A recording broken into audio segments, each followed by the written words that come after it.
हातकणंगले तालुक्यातील पेठवडगाव पोलीस ठाण्याच्या हद्दीतून एक धक्कादायक प्रकार समोर आलाय। एका 17 वर्षाच्या अल्पवयीन मुलीला लग्नाचं आमिष दाखवून पळवून नेलं आणि तिचं लैंगिक शोषण केल्याप्रकरणी 4 जणांवर पेठवडगाव पोलीस ठाण्यात गुन्हा दाखल झालाय। पीडित मुलगी गरोदर राहिल्यानंतर हा धक्कादायक प्रकार उघडकीस आलाय। पेठवडगाव इथल्या एका 17 वर्षीय मुलीशी यश जगदीश कांबळे या तरुणानं प्रेम संबंध प्रस्थापित केले।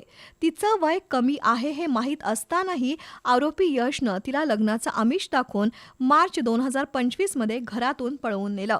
त्यानंतर त्यानं सांगली जिल्ह्यातील पलूस तालुक्यातील नागराळे इथं त्या मुलीला नेऊन तिचं लैंगिक शोषण केलं। या प्रकारात यश कांबळेचे नातेवाईक आणि अन्य काही मित्रांनी दोघांनाही आश्रय दिला होता। दरम्यान ग्रामपंचायत अधिकारी वासंती कुलकर्णी यांनी दिलेल्या फिर्यादीवरून पेठवडगाव पोलिसांनी संशयित आरोपी यश जगदीश कांबळे याच्यासह संदीप जाधव, दीपाली सुहास जाधव, रेखा अप्पासो जाधव यांच्यावर गुन्हा दाखल केलाय। दरम्यान त्या पीडित अल्पवयीन मुलीच्या पोटात दुखू लागल्यानं तिला आरोग्य केंद्रात दाखल करण्यात आलं। त्यावेळी ती गरोदर असल्याचं उघड झालं। बालविवाह आणि लैंगिक शोषणाच्या या गंभीर प्रकारामुळे पेठवडगाव परिसरात खळबळ उडाली आहे। या प्रकरणाचा सहाय्यक पोलीस निरीक्षक अनिता पवार पुढील तपास करतायत।